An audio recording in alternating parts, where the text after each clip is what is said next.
சிவார்ப்பணம். வணக்கம் ஃப்ரெண்ட்ஸ். இன்னைக்கு நம்ம என்ன பார்க்க போறோம்னா ஆருத்ர தரிசனம் புராண வரலாறு அதோட சிறப்புகளை பார்க்க போறோம். ஆருத்ர தரிசனம்னாவே நடராஜ பெருமானுக்கு அபிஷேகம் நடக்கிறது. அது சிவனுக்கு முக்கியமான அபிஷேகம் ஆராதனை நடக்கிற ஒரு விழா. மார்கழி மாசத்துல பௌர்ணமியும் திருவாதிரை நட்சத்திரமும் இணைஞ்ச நாளில் தான் ஆருத்ரா தரிசனம் நடக்கும். அந்த திருவாதிர திருவிழாவை ஆருத்ரா தரிசன திருவிழாவா நாம கொண்டாடிக்கிட்டு இருக்கிறோம். ஆருத்ரா அப்படின்னா வடமொழி, தமிழ்ல ஆதிரை அப்படின்னு நம்ம சொல்லுவோம். அந்த ஆதிரை கூட திரு சேர்த்து திருவாதிரை அப்படின்னு சிவபெருமானுக்கு நட்சத்திரமா உருவாச்சு. இப்ப ஒவ்வொரு சாமிக்கும் ஜெயந்தி விழா கொண்டாடிட்டு இருக்கிறோம். ஆனா நம்ம சிவபெருமானும் ஆதியும் அந்தமும் இல்லாதவரு, அவருக்கு பிறப்பும் இறப்பும் இல்லாதவரு நம்ம சிவபெருமானு.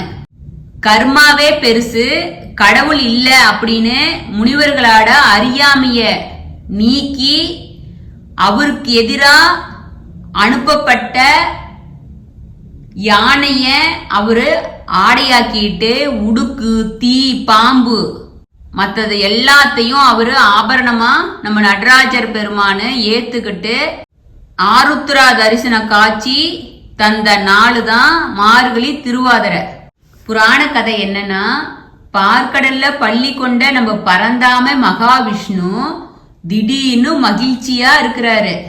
அத பார்த்த மகாலட்சுமியும் ஆதிசேஷனும் அதுக்கு காரணம் என்ன சுவாமி அப்படின்னு கேட்க, நாராயணனா என்ன சொல்றாரு, ஆடல் வல்லானான சிவபெருமானு திருவாதிரை நாள் அன்னைக்கு நடராஜரா ஆடிய திருத்தாண்டவத்தை நான் பார்த்தேன், அதனால எனக்கு மகிழ்ச்சியா இருக்கு அப்படின்னு சொல்லிட்டு அந்த மகிழ்ச்சிக்கான காரணத்தை சொல்றாரு. நம்ம நாராயணனே மகிழ்ச்சியா ஆழ்த்திய சிவபெருமானோட ஆனந்த தாண்டவத்தை பார்க்கணும்னு சொல்லிட்டு ஆதிசேஷனுக்கு ரொம்ப ஆசையாயிருது. அவரு தன்னோட ஆசைய நம்ம மகாவிஷ்ணு கிட்ட சொல்றாரு. மகாவிஷ்ணுவும் ஆதிசேஷனுக்கு ஆசி வழங்கி அவரை பூலோகத்துக்கு அனுப்பி வைக்கிறாரு. பூலோகத்துல ஒரு முனிவர் குடும்பத்துல பிறந்து பதாஞ்சலி முனிவரா ஆதிசேஷன் உருவாகிறாரு. ஆதிசேஷன் பாதி முனிவராகவும் பாதி பாம்பாவும் அவதாரம் எடுத்து பூலோகத்துல தவம் இருக்கிறாரு. பல ஆண்டுகளா அவர் தவம் செய்யறாரு. அவரை தவத்தை மெச்சி சிவபெருமானு காட்சி கொடுக்கிறாரு. சிவபெருமான பதாஞ்சலி முனிவர் வணங்குறாரு. சிவபெருமானு பதாஞ்சலி முனிவர்கிட்ட, நீ என்ன எதுக்காக தவம் செஞ்சையோ அதோட தவம் பயன் அடையிற காலம் வந்துருச்சு. சிவபெருமானு பதாஞ்சலி முனிவர்கிட்ட, நீ என்ன காரணத்துக்காக என்ன நோக்கி தவம் செஞ்சையோ அந்த நோக்க நிறைவேற காலம் வந்துருச்சு. உன்ன மாதிரியே வியாக்கரபாதரும் என்னை நோக்கி தவம் செஞ்சுக்கிட்டு இருக்கிறாரு.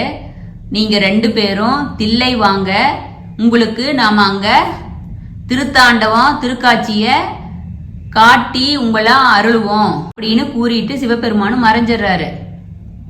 பதாஞ்சலி முனிவரும் வியாக்கரபாதவரும் ரெண்டு பேரும் சிதம்பரம் தில்லை நடராஜர் கோயிலுக்கு போறாங்க. பதாஞ்சலி முனிவரும் வியாக்கரபாதரும் சிவபெருமானோட நடராஜரோட ஆனந்த தாண்டவத்தை பார்த்து ரொம்ப மகிழ்ந்துறாங்க. அவங்க ரெண்டு பேரும் ஆனந்த தாண்டவத்தை பார்த்த நாள் மார்கழி மாசம் திருவாதிரை பௌர்ணமி அன்னைக்கு சிவபெருமானோட ஆசைய பெறாங்க ரெண்டு பேரும். அதே போல இன்னொன்னு சேத்தனார் அப்படிங்கிறவரு விறகு வெட்டி அவரு பொழைச்சிட்டு இருக்கிறாரு. அந்த விறகு வெட்டி வர பணத்துல அரிசி வாங்கி ஒரு சிவனடியாருக்கு உணவு கொடுத்துட்டு தான் அவரு சாப்பிடுவாரு. அது அவர் ரெகுலர் கடமையா இருந்துச்சு. சேத்தனாரோட பக்திய உலகுக்கு சிவபெருமானு உணர்த்தணும்னு சொல்லி நினைக்கிறாரு. ஒரு நாள் மழை பெய்யுது, அதனால விறகெல்லாம் நனைஞ்சு போயிருது. அவர்னால விறகைய விற்க முடியல. விறக வித்தாதான் அவருக்கு அரிசி வாங்கறதுக்கு பணம் கிடைக்கும். அவரால் அன்னைக்கு சமைக்க கூட முடியல.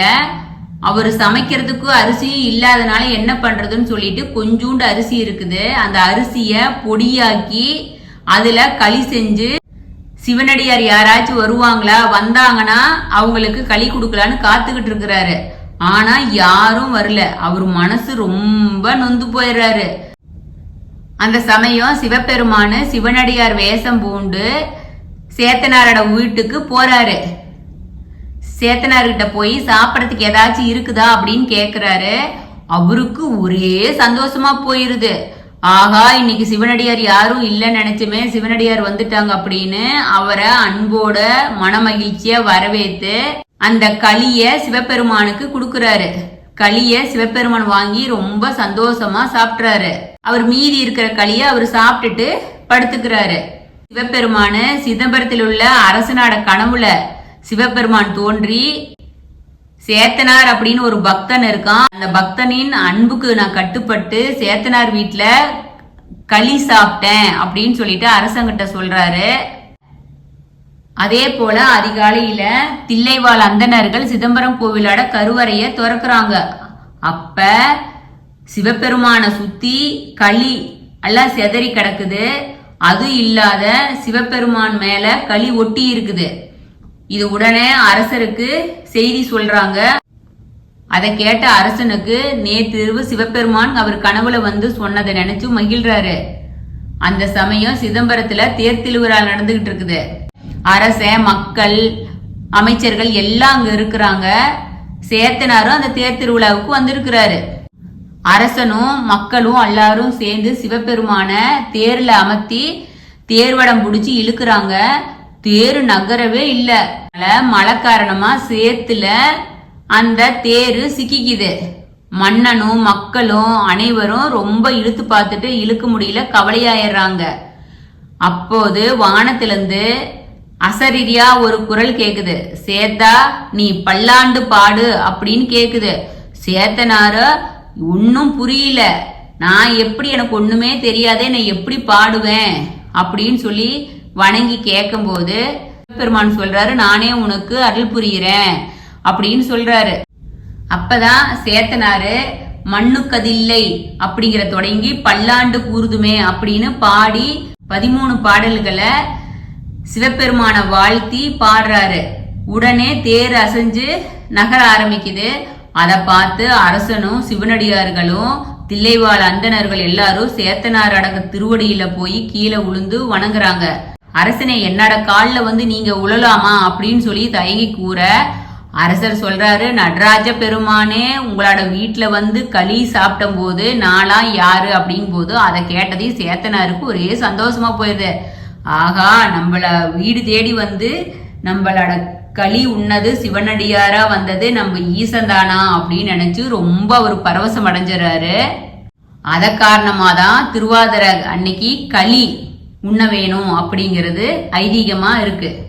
எல்லா சிவபெருமான் கோயிலையும் களி படைக்கிறது ஐதீகமா இருக்கு. அதனாலதான் திருவாதிரைக்கு அன்று ஒருவாய் களி அப்படின்னு பழமொழியே வந்துச்சு. ஆதிரை முதல்வனுக்கு களி செய்து நாம வணங்கணும்னா அவரோட திருவடிய நம்ம அடைவோம் அப்படிங்கிறது தான் ஐதீகம். முன்பொரு காலத்துல திரேதயுகா அப்படிங்கிற ஒரு பெண்ணு பார்வதி சாமியோட தீவிர பக்தியா இருக்காங்க. திரோதயாவுக்கு திருமணம் நடக்குது. அந்த காலத்துல திருமணமான 4வது நாள் தான் சாந்தி முகூர்த்தம் நடக்கும். ஆனா திருமணமான 3வது நாள்லயே திரேதயுகாவோட வீட்டுக்காரரு இறந்துடுறாரு. திரேதயுகா அலறி துடிச்சு பார்வதி சாமி கிட்ட கேக்குது, உன் பக்தியான எனக்கு இப்படி ஒரு சோதனையா, நீ இப்படி சோதிக்கலாமா, நான் இவ்வளவு காலம் உன்னை நானு வணங்கிட்டு வந்ததாட என்ன பலனு அப்படின்னு கதறி அழுவுது. அப்போது கைலாயத்துல சிவபெருமான் பக்கத்துல உட்கார்ந்திருந்த நம்ம பார்வதி சாமி பார்த்துட்டு திரேதயுகாவோட அலறலை கேட்டு அவரோட கணவனுக்கு உயிர் பிச்சை அளிக்க சபதம் செய்யுது. சிவனே அதிர்ந்து போயிடுறாரு. உடனே சிவபெருமானு யமலோகத்தை ஒரு பார்வை பாக்குறாரு. அதை பார்த்து பதறி போன யம திரேதயுகாவ கணவனுக்கு உடனே உயிரை கொடுத்துறாரு. அதுக்கு பிறகு பார்வதி சாமியும் சிவபெருமானும் திரேதயுகாவுக்கும் அவளோட கணவனுக்கும் தரிசனம் தந்து ஆசீர்வாதம் பண்றாங்க. இந்த நிகழ்ச்சி நடந்ததும் ஒரு மார்கழி மாதம் திருவாதிரை நட்சத்திர நாள்ல தான் நடந்தது. அந்த தரிசனத்துக்கு ஆருத்ரா தரிசனம் அப்படின்னு பெயர் வந்துச்சு. சேத்தனாருக்கும் திரேதயுகாவுக்கும் சிவபெருமான நேர்ல தோன்றி காட்சி தந்த திருவாதிரை நட்சத்திர நாளையே சிவபெருமானோட நட்சத்திரமா, அதாவது ஆரித்ரா தரிசனம் அப்படின்னு நம்ம வழிபாடு பண்ணிக்கிட்டு வந்துட்டு இருக்கிறோம். இவ்வளவு சிறப்பு மிக்க நம்ம திருவாதிரையாட இவ்வளவு சிறப்பு மிக்க சிவபெருமானின் ஆருத்ரா தரிசனம் பற்றி புராண கதையை பார்த்தோம்.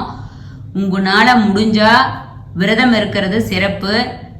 சிவனாட எல்லா கோயிலையும் நடராஜருக்கு அபிஷேகம் நடக்கும்.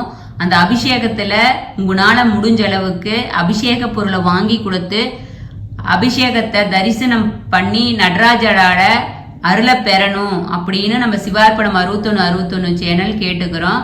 சிவார்ப்பணம். வணக்கம் ஃப்ரெண்ட்ஸ்.